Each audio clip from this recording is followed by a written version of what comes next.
So, welcome to the podcast, Lissa. How you doing? I'm great. Thank you so much for having me.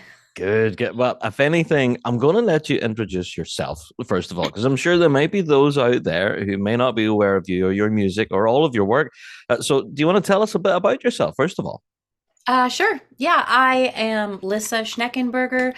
I am a traditional fiddle player and folk singer and composer from the Northeast states. I currently live in Vermont and have had a love of all kinds of fiddle music, but primarily have played New England style fiddle and a little bit of Scottish and Irish throughout my career, which has then, of course, really influenced all of my new music that I've written, both instrumental and vocal music, is heavily influenced by the traditional music scene. So, I um, see. And hence the reason we have you on this week's show. Yeah.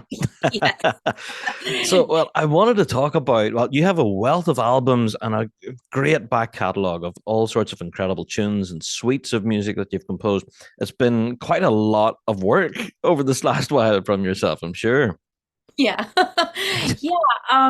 Yeah, I guess I've recorded a lot. I actually really love I love making music. I love performing. I love touring and I love recording. And so um it's uh it's a hard business to be in. I'm sure if there's any professional musicians out there, they can understand. It's definitely a labor of love, and I just really enjoy making records. As many as I can afford to make, basically. There you go. Yeah, that can be an expensive business for sure. Yeah.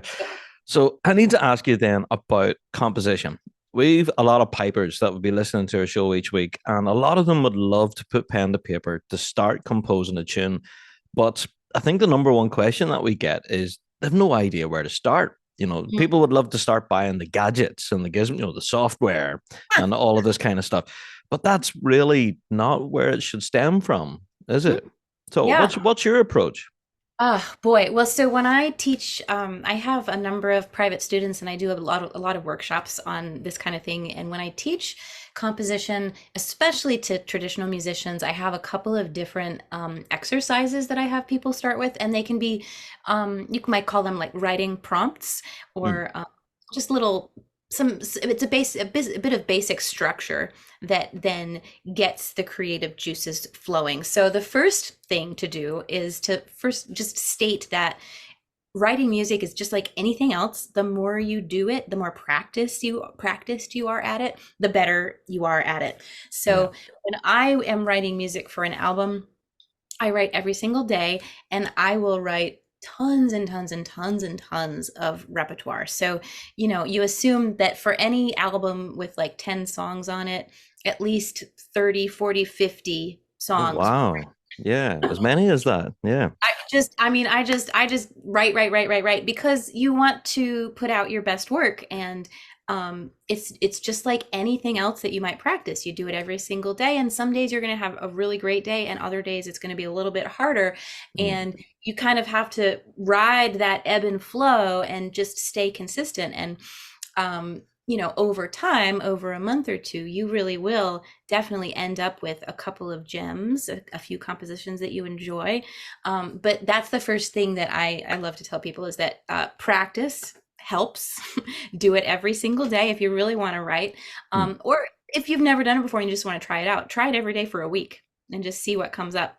There you Um, go. Yeah. And and that could be quite a challenge for some folks because I know that what happens, a lot of players is frequently is that they're used to playing everybody else's repertoire. But yeah, whenever they come to start making up their own, it's really quite daunting. And folk would yeah. get like kind of, I don't know, oh God, where do I start? Oh, to start on an E and an F, and then they What do just I don't do? know where to go. Yeah. Mhm. Well, so for folks that are curious about this whole, practicing thing, I actually have a free 5-day practice challenge on my website at lissafiddle.com. People can sign up and they get a daily, motivation, inspiration, practice tips. And it could be used for practicing your instrument or practicing ear training or Hmm. practicing composition. So, one of the other things that I always tell people, one of the prompts that I use for writing is, just as an example, is I will encourage people to do a lot of listening and observation and make some notes about what they love and what they don't love. So you Hmm. might have like a favorite tunes list going with a couple of little notes on each tune saying like, oh, I love where the last phrase of the B part ends up, or for this one, I love the chord changes in the second half of the A part, that kind of thing. And when you have a few different tunes that you admire, or songs or whatever, one of the prompts can be, how can you take a little element of the thing you like and turn it into something new? So for example, one of the tunes that I wrote for my last album, I stole a series of chord changes from a Motown song. Oh, cool. Yeah. It was a song that I actually didn't like. The lyrics were kind of bumming me out, but the chord changes, the chord progression was really Hmm. really great. And I thought it started on I think it started on a G minor, went to C minor, and I thought that's a really cool progression. What can I do with it? And I actually used that progression on. I ended up generating two different songs and one tune, one instrumental fiddle tune, I uh, see.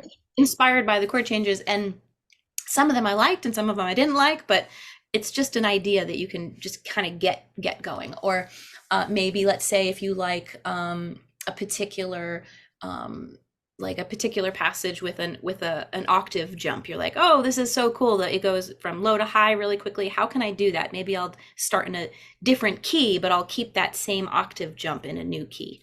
I see. I see. Well, I know with Highland pipes we don't have that option of changing Oh, octaves and everything, but we can absolutely take inspiration from the trad and folk scene. That's something we've been, experiencing a lot over the last 10, 15 years, is that pipers are absolutely pinching tunes from the folk scene and playing them now on Highland pipes.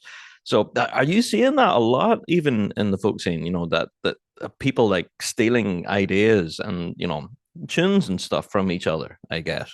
well, yeah. I mean, it's an oral tradition and a very social tradition, right? Like Yeah. that's for me. I'm sure this isn't. I'm not alone, but for me, that's why I play music, and certainly why I play traditional music is because it's social and it's really fun, and I just love the community and I love all that social interaction that you get that surrounds the music. So when you get a big group of people together and they're all playing music and so having fun, it is inevitable that you're going to rub off on each other.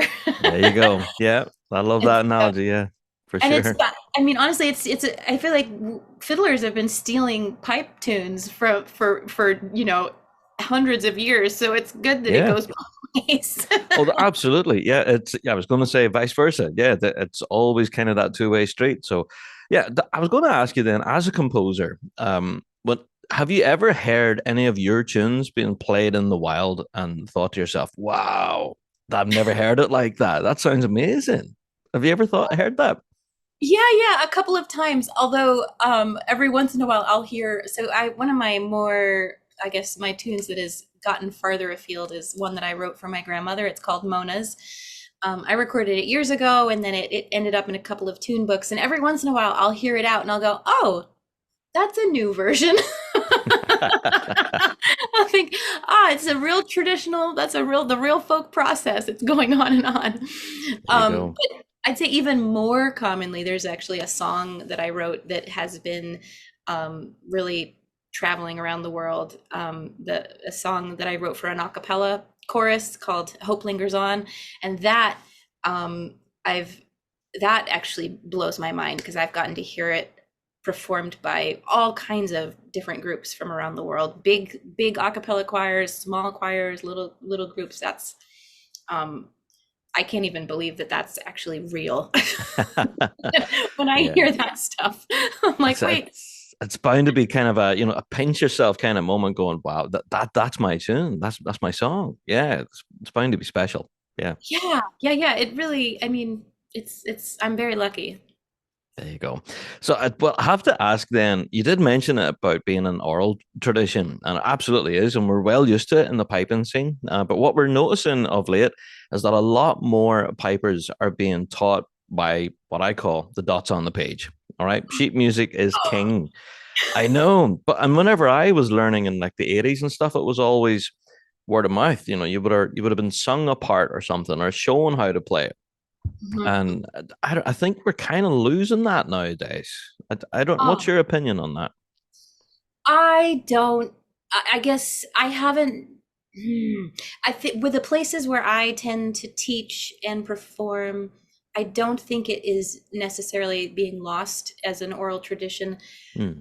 Um, However, there is always this push and pull where you have a music festival or a Highland Games or a big gathering, Mm-hmm. and there's a whole bunch of people that are playing tunes in an oral tradition, and they're in a session and they're having a great time, and then there's a few people on the outskirts that just feel really left out because they don't know what to do.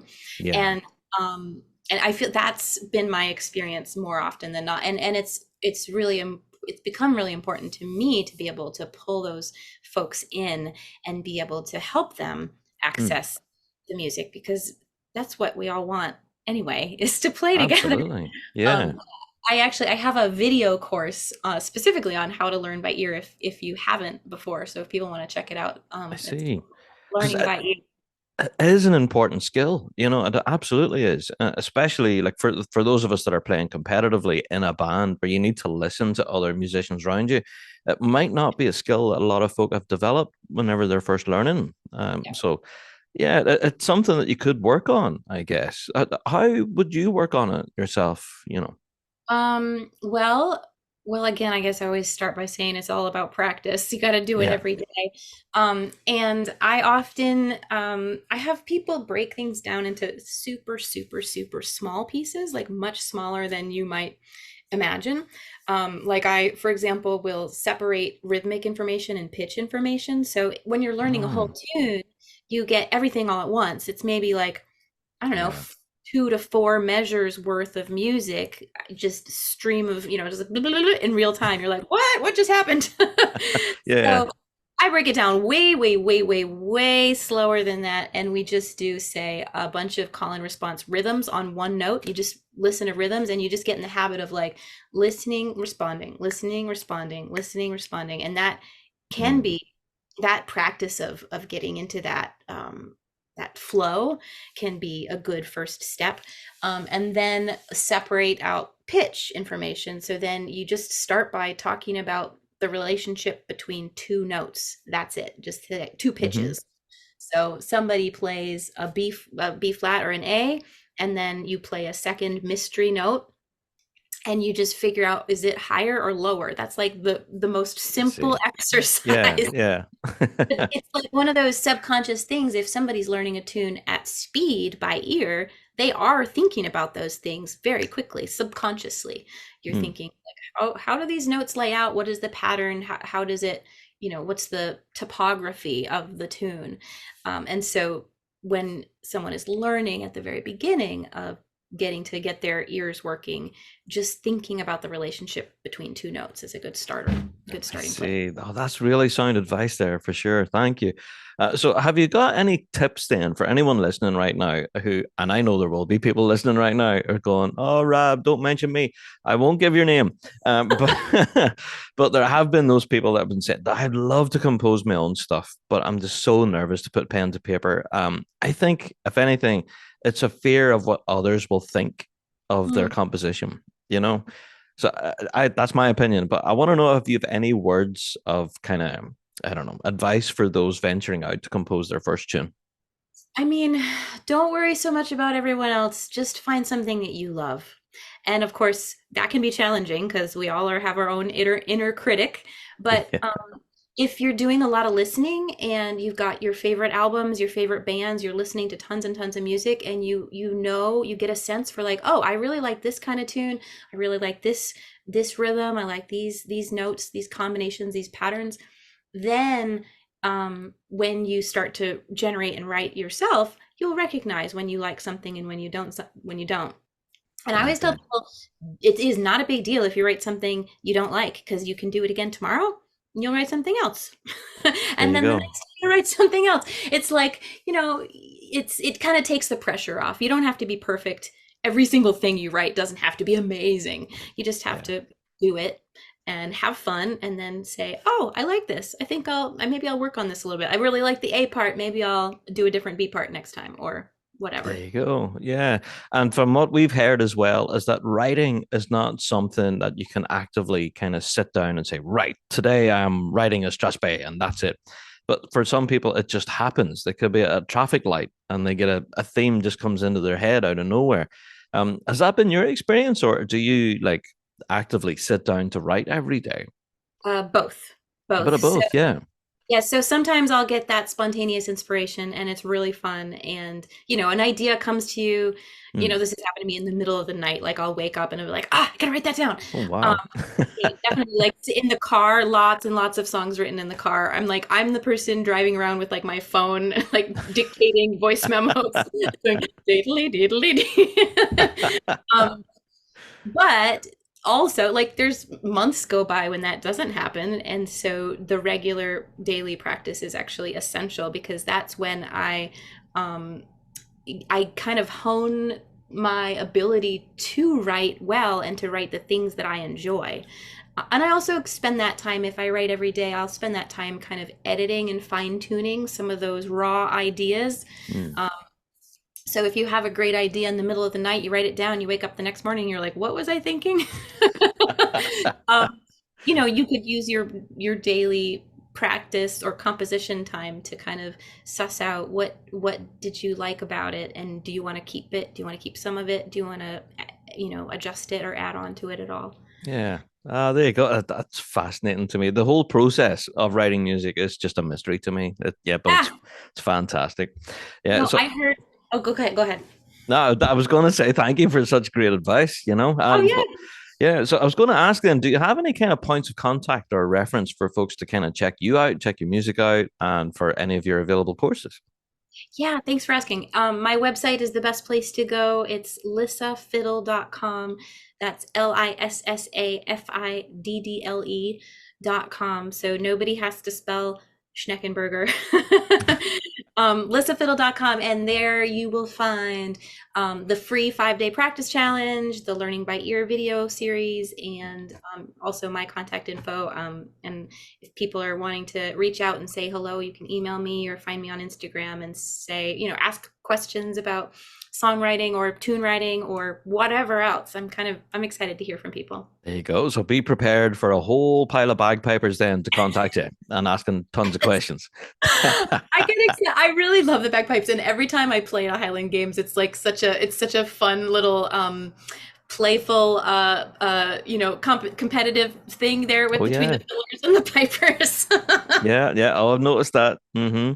That's it. But the two worlds are so similar in terms of, both an intonation as well. Like, have you ever heard Yeah. a fiddle played with a set of pipes? It's just perfect, you know? Yeah. So, yeah, I'm all for it. So, I have to say, huge thank you for joining us on the pod this week. And again, for anyone who wants that information and to go and check it out, you can go and check it on the show notes right now. There you go.